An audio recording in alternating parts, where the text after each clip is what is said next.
안녕하세요. 저는 이서진입니다. 이번 시간은 무역업계 취업을 원하시는 분들을 위해서 취업 전략 내지 무역업계의 어떤 현황, 간단한 현황들을 좀 말씀드리고자 합니다. 아무쪼록 취업을 원하시는 분들한테 좀 도움이 되기를 바라면서 강의 시작하겠습니다. 강의는 무역업계 회사 및 물류업계 파악을 하고 그다음 무역에서 빠질 수 없는 영어 이력서 및 그리고 면접에 대한 이해 잠깐 살펴보고 그다음에 자기소개서 간단히 살펴보는 그런 순서로 진행을 하고자 합니다. 네, 우리나라는 수출의 대외 의존도가 굉장히 높은 나라입니다. 그래서 국가적으로 무역을 하려는 사람 내지 그리고 수출을 희망하는 기업, 수출을 하고 있는 기업에 많은 인센티브를 제공하고 투자를 하고 있습니다. 상황이 코로나라 약간 수출입 관련들이 업무들이 약간 위축된 경향은 있지만 다른 또 특별한 산업 분야에서는 굉장히 호황을 맞고 있습니다. 그래서 개인적으로는 이 무역업이 굉장히 매력적인 잡이라고 생각을 합니다. 그래서 이 무역회사에 취업을 원하는 특히 여성들이 제가 많다고 알고 있는데요. 그러면 무역회사에 취업을 한다는 것이 무엇인지 그 의미부터 한번 살펴보겠습니다. 무역회사에 내가 취업을 하겠다라고 하는 것은 무역업을 하는 회사에 취업을 하는 것을 말합니다. 무역업이란 수출입을 말하는 것입니다. 우리나라는 제조업이든지 여러 기업에서 수출입을 하고 있는 회사들이 많습니다. 그만큼 무역업이 활발히 진행되고 있는 나라인데요. 그래서 이 무역업을 하는 회사에 취업을 하겠다라는 것은 수출입을 하는 기능이 있는 수출입 부서가 있는 회사에 취업을 하는 것 내지 운송, 그러니까 수출입에 관련한 모든 운송에 관련한 걸 담당하는 그 포워딩 회사 내지 우리가 포워딩 회사라고 하는데요. 물류 회사에 취업을 하는 그런 걸로 우리가 나누어서 생각을 할 수가 있습니다. 수출입을 하는 회사는 기업마다 수출입 부서가 있어서 우리가 확실히 알 수가 있는데 이 물류 회사에 대해서는 간혹 이렇게 충분한 이해를 가지고 있지 않은 것 같아서요. 정리를 한번 해봤습니다. 물류 회사는 일단 선사와 포워딩이나 포워더나 같은 말입니다. 선사와 포워드로 나누게 됩니다. 선사라는 것은 배를 가지고 있는 회사, 즉 대기업, 우리가 무슨 해운이다 이런 회사들이 선사라고 우리가 생각하시면 됩니다. 선사는 전기선사와 부전기선사로 나누고 있습니다. 그다음 포워딩 회사는 어떤 회사를 말하느냐? 우리가 여행사를 생각해 보시면 이해가 쉬운데요. 여행사라는 것은 항공이나 뭐 배나 호텔을 가지고 있지 않으면서 항공사의 좌석을 미리 예약하고 그리고 호텔에 룸을 미리 예약해서 우리 고객들 여행을 하려는 여행객들에게 판매를 하는 것이죠. 이렇듯이 포워딩 회사는 실제 어떤 운송 수단은 없지만 선사와 컨테이너 계약을 해서 실제 고객에게 판매하는 회사를 말합니다. 그래서 여행사를 생각하시면 이해가 쉬우실 거예요. 그래서 우리 그 포워딩 회사로 가장 대표적인 그 대기업 계열사로 여러분 많이 들어보셨을지는 모르겠지만 범한 판투스, 현대 글로비스, 롯데 글로벌 로지스 등 이런 회사들이 대기업 계열사로 굉장히 큰 포워딩 회사입니다. 그리고 이 포워딩 회사라는 것은 수출자의 창고부터 수입자의 창고까지 운송에 관한 모든 이슈를 다루는 회사를 말합니다. 자, 우리가 그 수출입 기업이건 물류 회사이건 간에 이런 무역을 담당하는 무역과 관련된 회사에 취업을 하기 위해서는 어떤 능력이 필요할지를 한번 살펴보겠습니다. 일단 어디 가나 무역과 관련된 회사는 공통적으로 외국어 능력이 제일 굉장히 중요하고, 그리고 이 외국어 능력이 갖추어 있지 않으면 취업하기가 힘듭니다, 현실적으로. 그래서 공통적으로는 외국어 능력이 필요하다고 일단 정리를 하겠습니다. 자, 앞서 살펴본 바와 같이 선사와 포워더는 어떤 좀 차이점이 있을까? 한번 간단히 그 문화나 채용, 그 조직 문화나 그리고 채용에 관련한 것을 좀 살펴보겠습니다. 선사는 대기업 계열사라 그런지 굉장히 보수적입니다. 일단 한번 들어가면 잘 나오지 않고요. 그리고 연봉 등 이런 복지 조건이나 연봉 등 이런 보수 조건이 업계 평균 이상이라 굉장히 만족스럽다고 하는 그 사람들이 많습니다. 그래서 일단 들어가면 잘 나오지 않고, 그러므로 해서 이직률이 거의 없습니다. 그리고 문화가 굉장히 보수적입니다. 보수적이라는 것은 긍정적인 면에서 굉장히 안정되어 있다, 이렇게 생각하시면 됩니다. 그래서 선사에 취업하는 것은 대기업 취업과 같다. 그래서 대기업 취업 준비하듯이 하시면 되는 게 선사 취업입니다. 그러면 포워딩 취업은 어떨까요? 비교해서 선사에 비해서 업무 적성이나 사람 자체를 중시 여기기 때문에 선사에 비해서 조금 그다지 까다로운 스펙을 요구하지는 않습니다. 대신 사람 자체, 사람의 성량, 그 사람의 실력에 대해서 굉장히 중시하는데요. 그렇듯 외향적이고 사교적이고 적극적이고 도전 정신이 강한 그런 사람들을 원합니다. 대체적으로 업무마다 약간씩 상이하나 대체적으로 좀 활동적인 사람, 대외 관계를 즐기는 그런 성격을 가진 사람을 선호하고 있습니다. 그것은 커뮤니케이션이 많이 이루어지기 때문에 그럴 것입니다.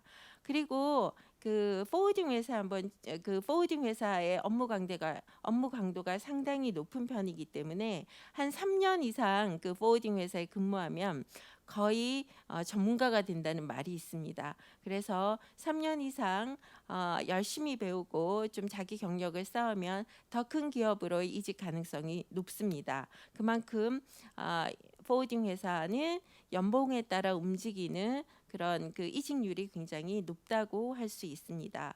그리고 주말 근무도 있으면 해야 되는 그런 고생스러움도 있고요. 하지만 내가 좀 열심히 하면 물류, 제반 다양한 업무에 대해서 배울 수 있는 그런 기회들이 많고, 그럼으로써 물류 전문가로서 성장할 수 있는 기회가 충분히 제공이 된다고 하겠습니다. 자, 다음은 우리가 수출입 기업을 좀 살펴보도록 하겠습니다. 수출입 기업이라는 것은 말 그대로 수출과 수입을 하는 회사를 말합니다. 그래서 우리가 수출과 수입을 좀 나누어서 생각을 하면, 우리가 그 20, 30대 청년들은 여성분들도 마찬가지고 아마 창업의 꿈을 가지신 분들도 계실 겁니다. 창업의 꿈을 가지신 분들은 내가 무역회사에서 수출입 업무에 대한 경험을 충분히 해서 내가 독자적으로 사업을 한번 진행해 보겠다, 이런 좀 계획이 있으신 분을 제가 말하는데, 일단 이 수출과 수입은 조금 상이합니다. 틀린 게, 수출은 수입보다 업무가 굉장히 터프합니다. 왜냐?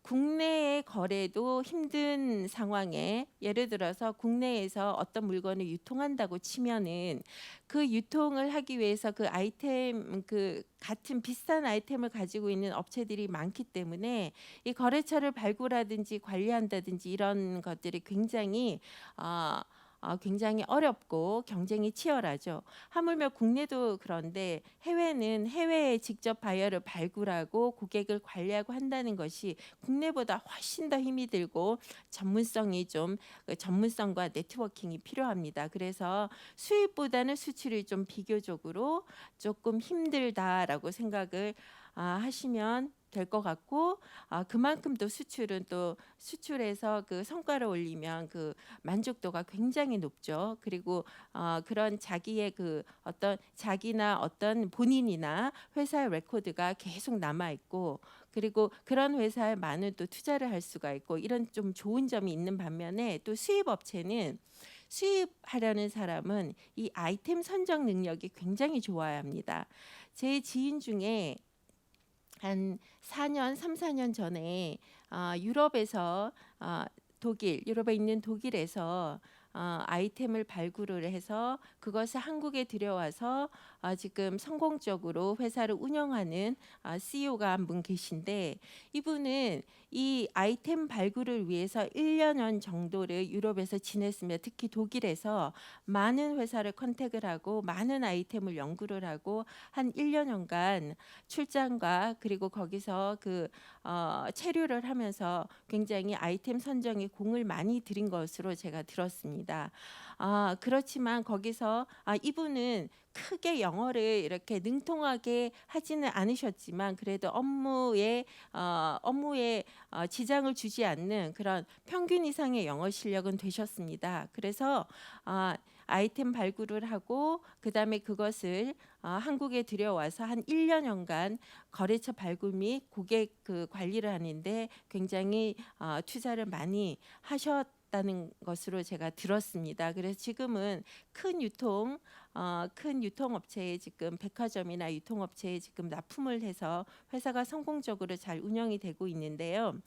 아이템은 뭐 성인용품 관련이라 뭐 제가 그 정확히 뭐 종류가 많아서 제가 말씀드릴 수는 없지만 여하튼 굉장히 젊은이들 사이에 20, 30대들 젊은이들 사이에 굉장히 인기가 좋고 그리고 굉장히 예술적인 제품, 예술적으로 디자인이 된 아주 좋은 제품이라 지금 반응이 굉장히 좋다고 들었습니다. 이렇듯 국내에 있지 않는 독자적인 독특한 아이템을 해외에서 잘 발굴을 해서 수출자를 잘 설득을 해서 계약을 해서 국내로 들여오는 이것이 수입업자에게 굉장히 필요한 역량이라고 하겠습니다. 수출로 보면은 해외 바이어를 발굴을 한다든지 능통한 외국어 실력으로 해외에 직접 커뮤니케이션한 일들이 많은데요. 제 개인적으로는 작년에 화장품을 수출하였습니다. 중동에 있는 카타르라는 나라에 화장품을 수출을 했는데요. 우리가 수출을 하고 바로 코로나가 너무 심해져서 바이어하고 약속들 그런 행사들이 다 캔슬이 되는 바람에 조금 더 많은 성과를 기대했지만 우리가 수출한 걸로 좀 만족을 해야 했습니다. 하지만 제가 그 수출을 하면서 느낀 경험은 정말로 영어가 많이 쓰이는구나. 그리고 정말 그 많은 서류 작업들 그리고 해외 그 바이어들하고 항상 잠재적인 바이어들이죠. 하고 수시로 연락을 취하고 이메일이나 전화를 통해서 연락을 취하고 그리고 저를 도와주는 로컬 에이전트도 있었어요. 그래서 이렇듯 수출은 굉장히 수입보다는 해외 바이어를 발굴하기가 굉장히 힘이 들고 하지만 굉장히 또 그 성과에 대한 어떤 만족도도 높다는 걸 제가 경험을 했습니다. 자, 다음은 그 무역업에 우리가 지원을 한다는 것에 이렇게 그 청년들이 무역업계는 어떤 직무가 있지라고 궁금해하시는 분들이 많이 계실 줄로 제가 알고 있습니다. 무역업의 그 대표적인 직무로 꼽히는 것은 해외 영업과 무역 사무직입니다. 자, 해외 영업은 국내 영업과 마찬가지로 해외에 내가 수출하고자 하는 또는 기업이 수출하고자 하는 그 파트너 나라의 그 현지 그 고객들을 발굴을 일차적으로 하려면 굉장히 외국어 실력이 중요합니다.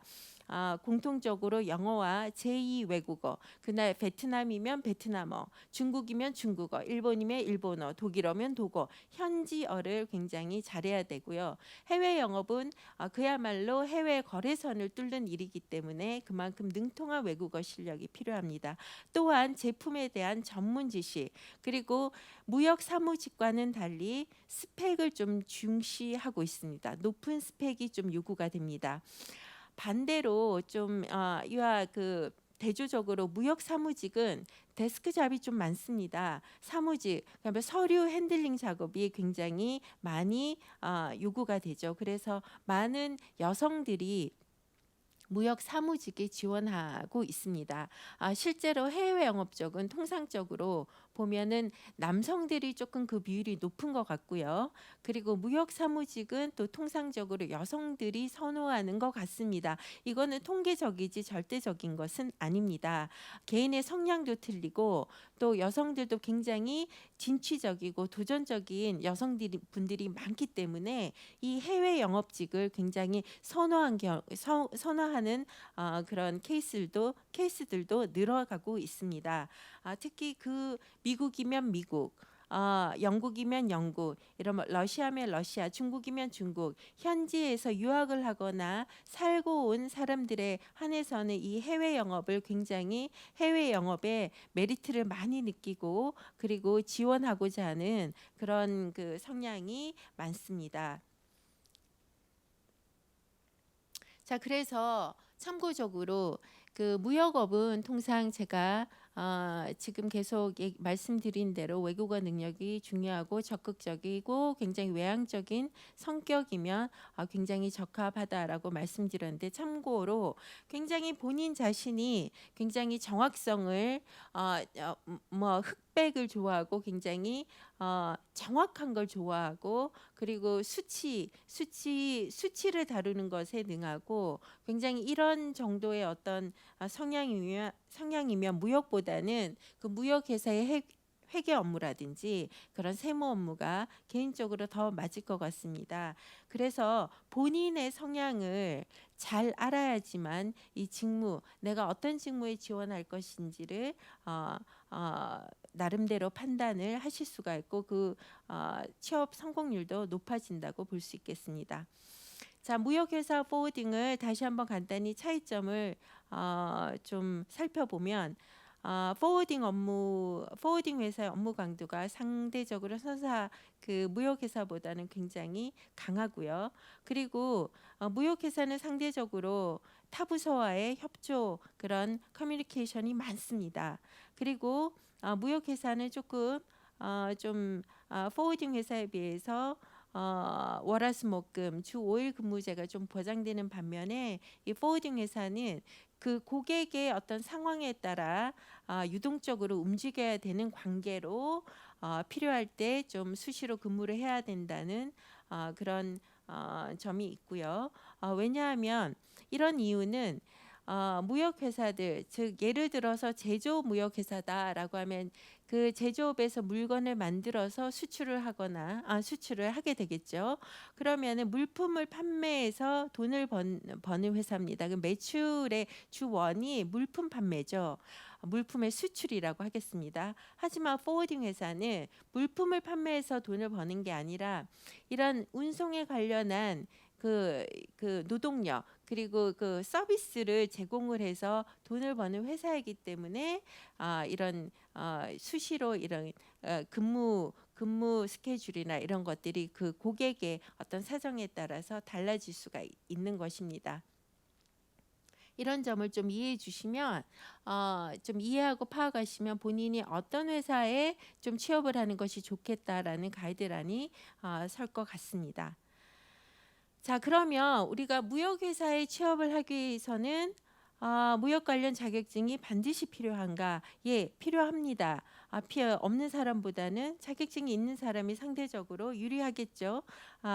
이것은 취업할 당시에 무역 관련 자격증이 꼭 있어야 취업이 된다고는 말씀드릴 수가 없습니다. 왜냐하면 실제적으로 중소기업이나 중견기업에서는 무역 관련 자격증이 없어도 그 사람이 굉장히 뭐 외국어 능력이 뛰어나다든지 어떤 경험을 했냐에 따라서 그리고 그 사람에 대한 호감도에 따라서 그리고 잠재적인 어떤 능력에 따라서 채용하는 사람들이 결정을 해서 채용을 할 수가 있는 것이죠. 꼭 무역 관련 자격증이 있어야 된다 이렇다고는 말씀드릴 수가 없습니다. 하지만 취업을 하고 나서 장기적으로 내가 이 그 무역 관련 커리어를 내가 개발을 시키고 내가 여기에 정말 목표를 두고 성공을 해야 되겠다라고 생각하시는 분은 반드시 무역 관련 자격증 한두 개는 따셔야 되는 것이 좋다고 저는 생각합니다. 그리고 대기업, 특히 선사와 같은 경우는 대기업 계열사라 무역 관련 자격증을 가지고 있으면 가점을 주는 경우도 있고요. 그래서 무역 관련 자격증이 있으면 좋다라고 말씀을 드립니다. 무역 관련 대표적인 자격증으로 국제무역사, 무역영어가 있습니다. 어떤 것을 먼저 보면 될까요? 저는 국제무역사 자격증이 조금 힘들지만 이 자격증을 따는 것이 더 좋지 않을까라고 생각합니다. 이건 제 개인적인 생각이고요. 왜냐하면 이 국제무역사 자격증은 무역실무, 무역영어, 여기 무역영어가 들어가죠. 무역의 3대법을 다 포괄하는 자격증이라 이것을 먼저 준비를 하면 후에 무역영어 자격증이 조금 더 쉽지 않을까요? 이런 생각이 듭니다. 그리고 그리고 될 수 있으면 1급으로 준비하는 것이 좋다라고 말씀을 드리고요. 무역 영어는 무역 실무의 기초 영어 지식을 테스트하는 시험입니다. 그래서 무역 과목은 한국어로 출제가 되고 영어 과목은 영어 지식 테스트는 물론 영어로 제출이 되는 것이죠. 그래서 이 대표적인 두 개의 자격증을 좀 말씀드리겠고요. 앞서 말씀드린 대로 영어와 제2 외국어, 요새 20, 30대 청년들을 보면 영어뿐만 아니라 제2 외국어 뭐 한두 가지씩은 기본적으로 다 하시는 걸로 제가 알고 있습니다. 그래서 뭐 취업을 할 때 그렇게 어렵지는 않겠다라는 생각이 들고요. 그리고 특수 자격증이라고 해서 아마 많이 보셨을 거예요. 물류관리사, 원산지 관리사, 그리고 보세사 이런 자격증이 있습니다. 그리고 전문 자격증으로는 여러분 잘 아시다시피 관세사 많이 들어보셨을 거예요. 관세사는 따기도 힘들고 공부 기간도 깁니다. 그런 만큼 평생 이 자격증 있으면 평생 잘 활용하면서 우리가 경제적인 활동을 할 수 있는 것이죠. 그래서 이런 자격증이 있다는 거 참고로 하시면 좋을 것 같습니다. 자, 그러면 이 무역에 관해서는 뭐 어떤 일을 하는 것일까 조금 더 자세히 보면 여기서 무역 실무로 공부하는 것이 아니라 무역 실무가 이렇게 구성이 된다라는 것을 간단하게 말씀을 드리는 것입니다. 무역 실무는 계약, 결제, 운송, 보험, 중재 이렇게 5가지 부분으로 나뉘고 있습니다. 자, 무역 실무와 국내 거래는 같습니다. 국내 거래를 생각하면 무역 실무가 이해가 쉬울 것입니다. 대단한 것이 아니에요. 단지 국내 거래는 국내인끼리 이 무역이라는 거는 우리나라와 다른 나라와 다른 나라가 거래하는 것이 무역이죠. 그래서 그렇게 나라가 틀려진다라고 보시면 됩니다. 자, 계약은 어떤 것이죠? 계약, 물건을 사겠다 또는 팔겠다라는 합의를 하고 계약을 하는 것입니다. 그다음 결제는 돈을 어떻게 지급할 것인가. 물건을 사겠다 팔겠다면 돈이 왔다 갔다 해야 되죠. 그래서 현금을 하든지 계좌이체를 하든지 카드를 사용하든지 이런 국내 거래와 똑같이 무역도 결제를 어떻게 하겠다. 그다음에 운송은 어떤 운송 수단을 쓰겠다. 항공을 편을 이용하겠다. 배를 이용하겠다. 뭐 이런 것들 그죠? 정하는 것이죠. 보험은 어떤 경우를 위해서 필요하느냐 하면 그러니까 운송을 하다 보면 파손되는 경우가 있습니다. 그래서 파손되는 경우에 대비해서 누가 보험을 들 것인가, 보내는 사람이 들 것인가, 받는 사람이 들 것인가 이런 거를 결정을 해야 되고요. 중재는 물건이 잘 도착하지 않았을 때, 또 돈을 받지 못했을 때 이런 경우에 대비해서 중재를 하는 것입니다. 여기서 이제 적용되는 법들이 있겠죠. 그래서 이렇듯 무역 실무는 이렇게 이루어진다. 자, 그리고 무역 우리가 보면은 우리나라에 물건이 들어오면 보세 구역에 일단 들어가죠. 우리나라에 뭐 화장품을 수입했다, 뭐 고가의 액세서리를 수입하든 명품을 여성들 명품 좋아하시니까 명품을 우리가 수입을 했다. 그러면 어때요? 일단 들어와서 그게 수입 신고 절차가 끝날 때까지 보세 구역에 들어가게 됩니다. 이 보세 구역에서는 국내법이 적용이 되지 않습니다. 그래서 무역 실무라는 것은 수입 절차, 수출 절차 이런 것들을 신고를 하고 세금을 납부하기까지의 어떤 그런 것까지 다 포함합니다. 우리나라에 물건이 들어온다고 바로 거래가 될 수 없는 것이죠. 다 신고 절차를 거치고 해야 됩니다. 저 역시도 화장품을 수출했을 때 거기 현지 로컬 에이전트가 그 신고 절차를 다 거치고 수출, 비로소 바이어의 그 회사에 물건을 보내는 그런 것까지 다 케어를 했습니다. 그래서 일단은 수출입 업무는 일단 어느 그 해당 나라에 가서는 바로 들어가지 않고 물품이 신고가 되고 유통이 되기까지 그런 절차가 있다. 그래서 관세법, 대외무역법, 외국환 거래법 등의 무역 3대법이 적용이 된다. 이런 거를 알아두시면 되겠습니다. 자, 그러면 무역과 물류에 관련한 직업과 취업처를 좀 살펴보도록 하겠습니다. 무역에 우리가 앞서 말씀드린 대로 관세사, 통관사 이런 것들 다 무역과 관련한 직업입니다. 평생 직업이죠. 그리고 이 세관, 그리고 선사, 포워딩, 그리고 콘솔사 이런 것들이 무역과 물류에 관련한 회사들입니다. 순서는 누가 더 갑이냐에 따라서 이렇게 순서를 이렇게 그 세관, 선사, 화주, 포워더, 그다음에 콘솔사 순으로 제가 정리를 해보았습니다.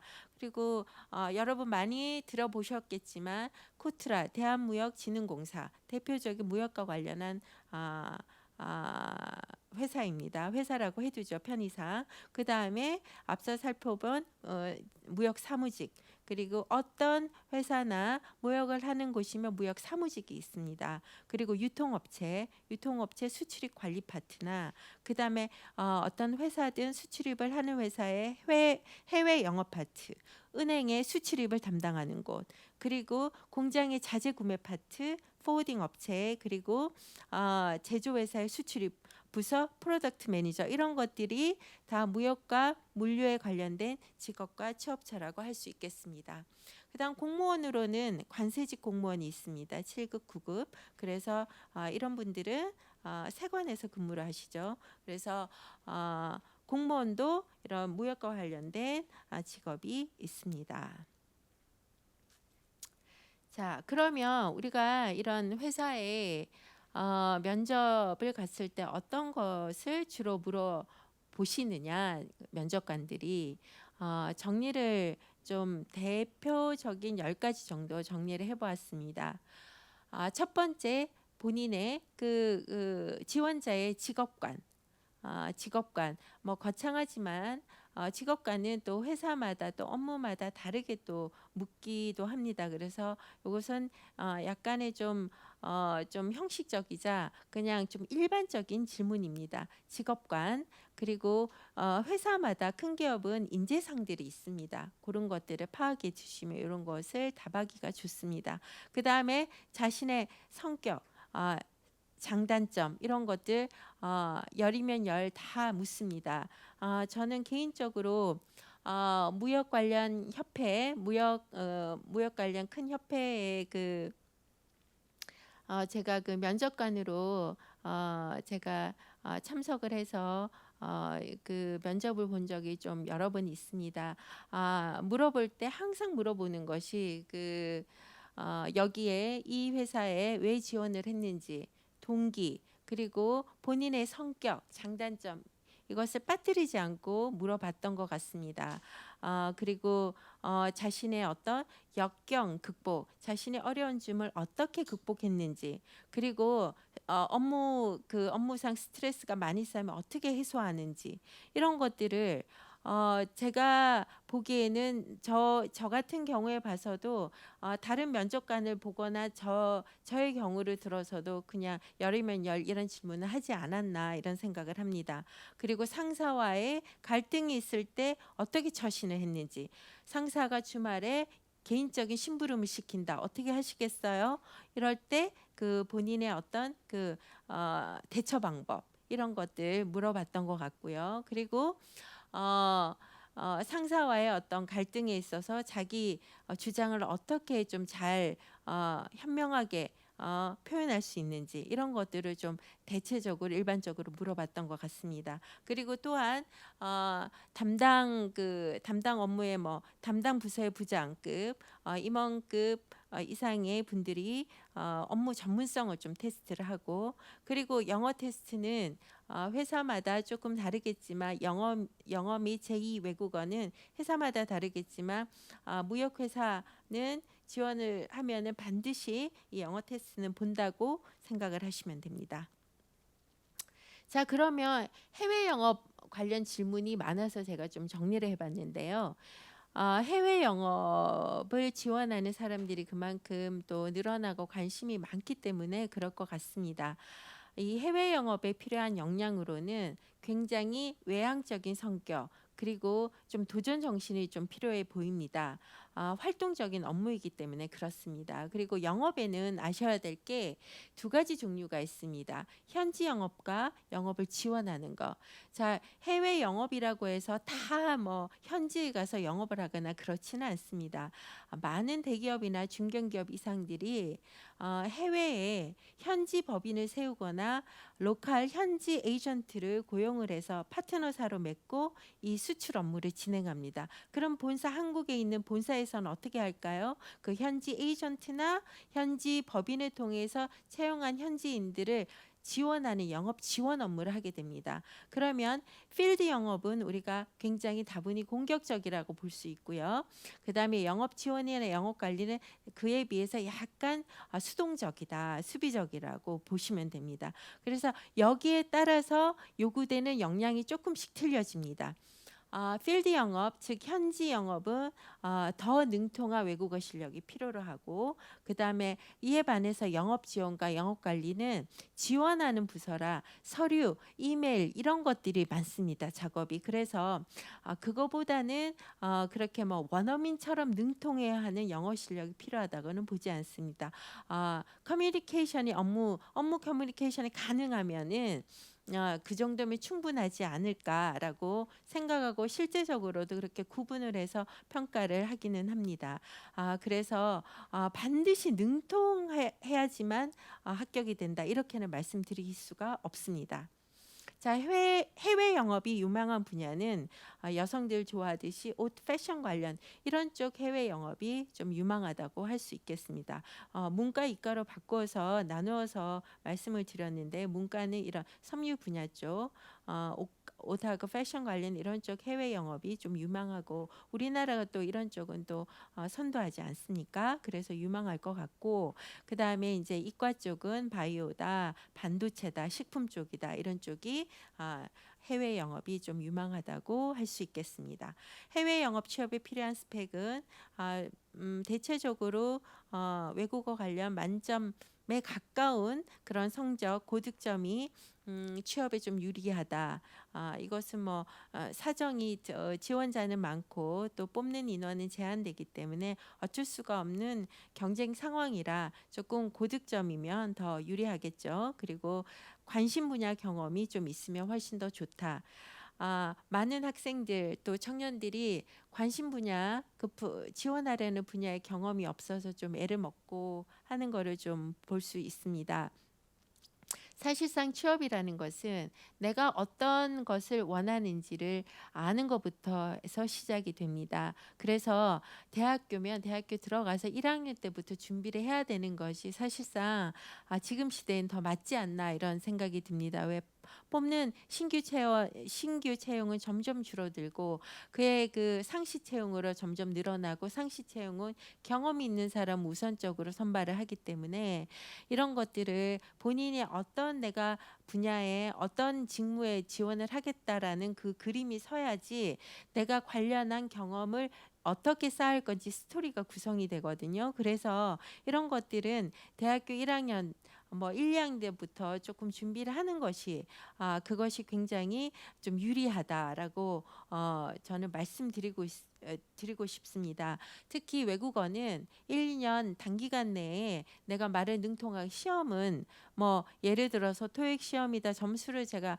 따기 위해서는 고득점 분명히 뭐 가능합니다. 단시간 내에도. 하지만 말하기라든지 이런 실제 언어 능력은 1, 2년 이내에 뭐 아주 못하는 사람이 1, 2년 이내에 아주 능통하게 된다라고 하기가 그런 사람도 물론 있습니다만 일반적으로 조금 힘들지 않나 이런 생각에서 가급적이면 1, 2학년부터 좀 준비를 차근차근 하는 것이 좋다. 그리고 관련 경험도 많은 뭐 단순히 돈이 필요해서 하는 아르바이트 자리보다는 내가 이런 플랜을 가지고 좀 몇 번 도전해서 실패하더라도 이런 인턴십을 좀 경험을 해서 지원을 하는 게 훨씬 취업에 유리하다라고 말씀을 드리고 싶습니다.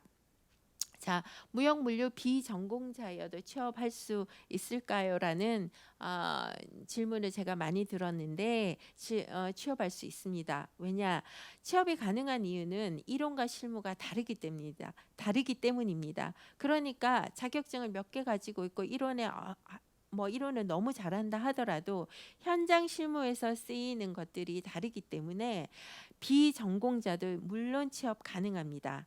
아, 그렇지만 본인이 몇 개의 뭐 외국어는 구사할 수 있으면 그런 취업이 된다는 거지 뭐 전공 아니었어도 다 취업할 수 있다는 말씀은 아닙니다.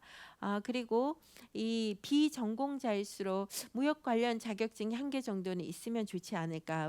왜냐하면 이런 무역업에 대한 관심도나 열정을 간접적으로 표현하는 것이기 때문입니다. 그래서 이런 것들을 좀 준비하면 좋겠다. 그리고 컴퓨터 활용 능력, 이런 서류 작성에 있어서 이런 워드 프로세스 자격증이라든지 이런 것들은 좀 반드시 필요로 한다라고 말씀을 드리고 싶습니다. 자, 취업 공지 사례를 좀 간단히 살펴보도록 하겠습니다. 취업 공지 사례는 제가 대표적으로 한국무역협회 월드잡 사이트에서 좀 가져왔는데요.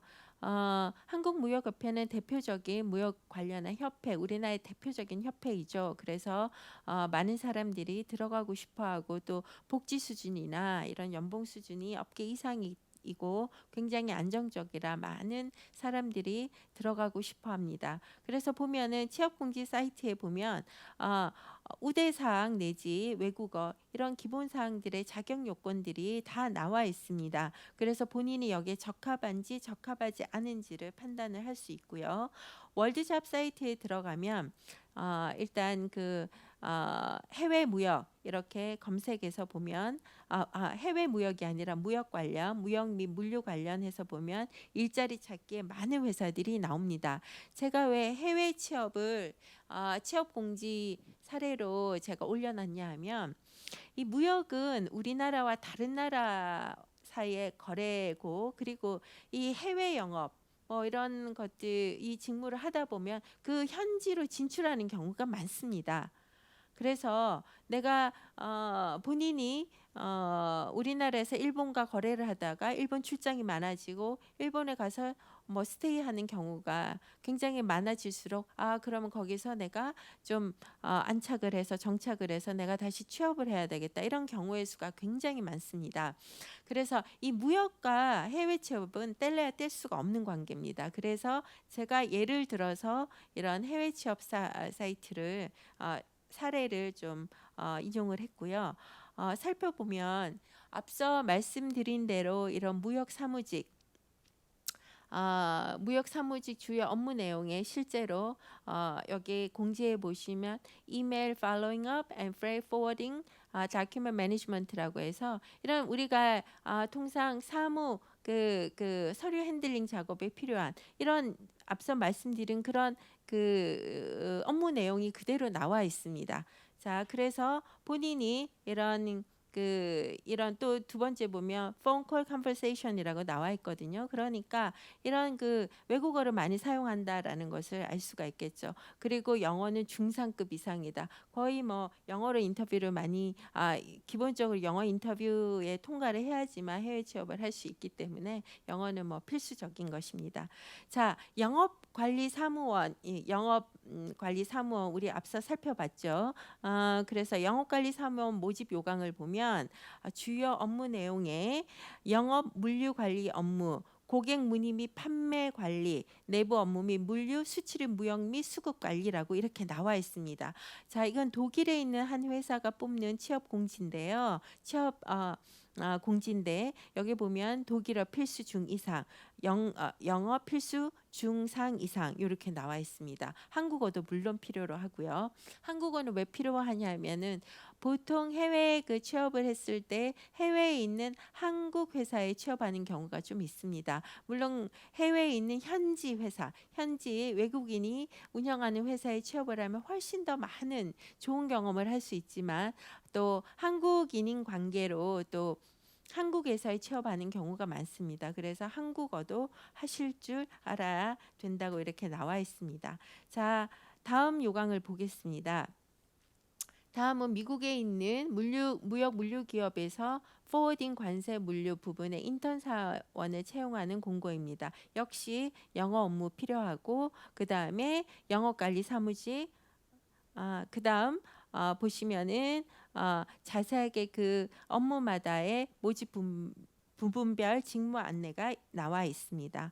그리고 로지스틱스 미국에 있는 이커머스 기업에서 로지스틱스 담당자를 채용하는 공고를 보면은 주요 업무 내용에 역시 핸들 다큐멘테이션 of issues라고 해서 역시 서류 핸들링 작업 필요로 하다는 걸 아실 수가 있고요.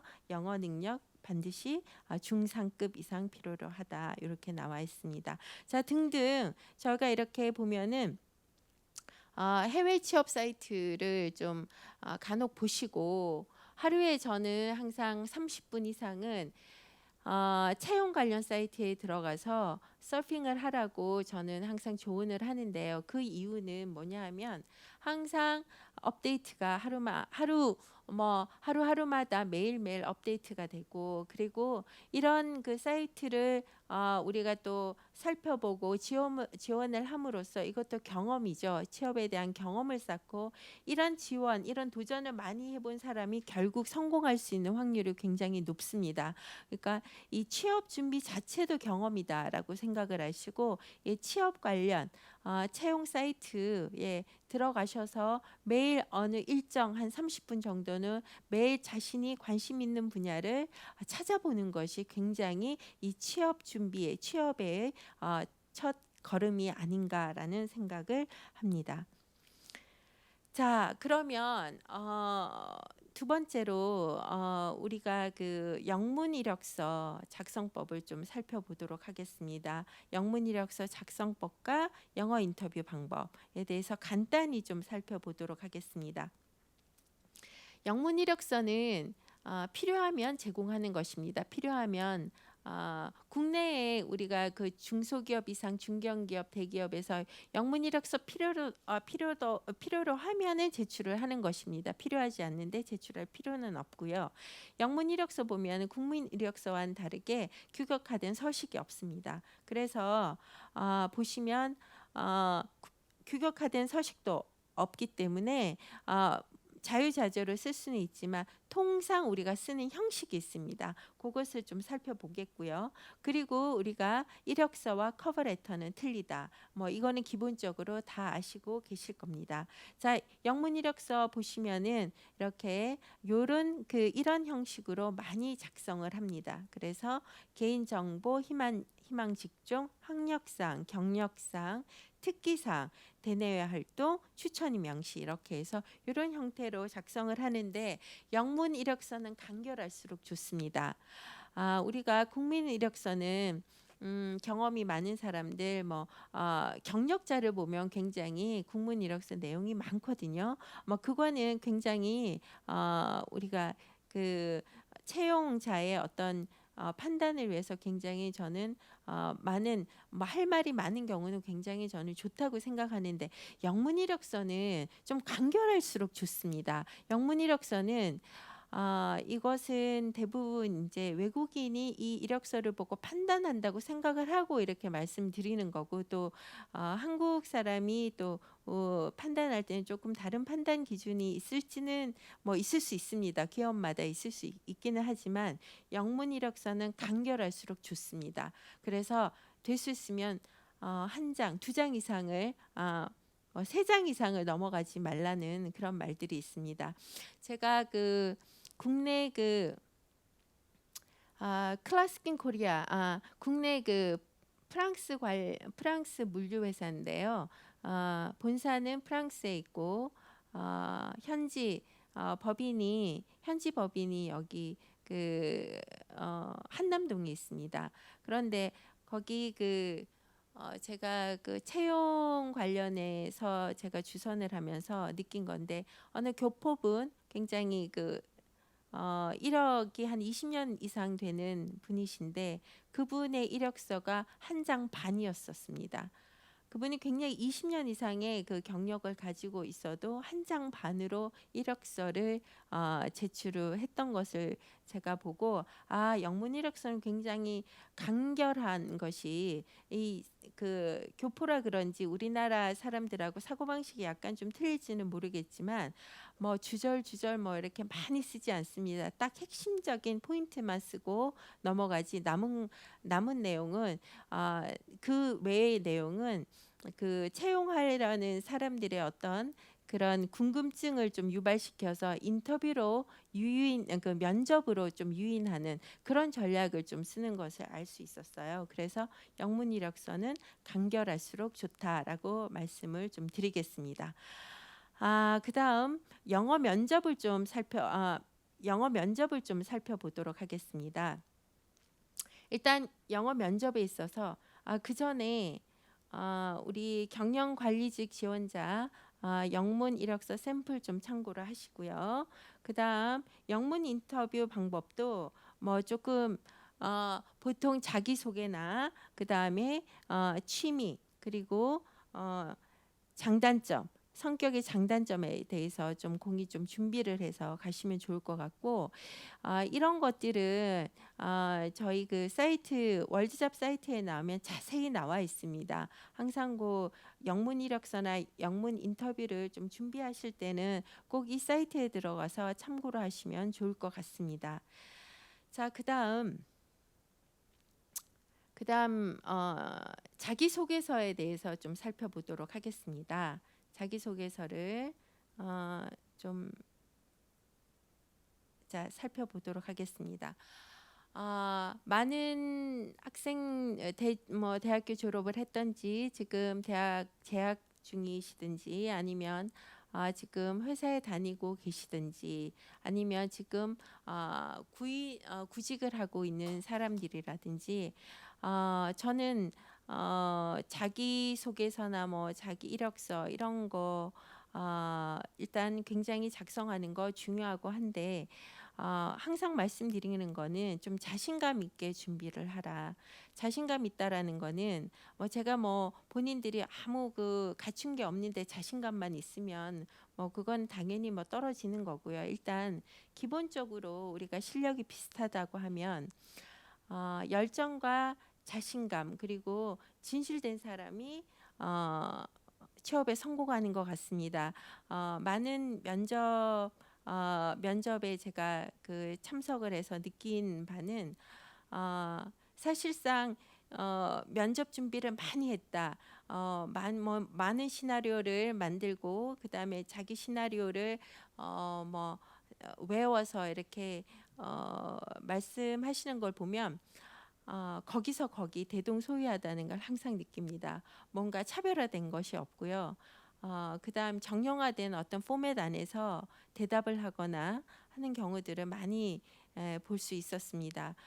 물론 필기 시험이 있는 경우에는 필기 시험 점수가 높을수록 채용에 더 유리하다는 거는 기본적으로 다들 아시고 계실 거고 이런 그런 필기 시험이 없는 경우에 서류 전형 간단히 하고 면접을 보는 경우에는 거의 실력이 비슷비슷하면 이런 열정과 자신감이 있는 사람이 더 되는 것이 확률이 높다고 말씀을 드리고 싶습니다.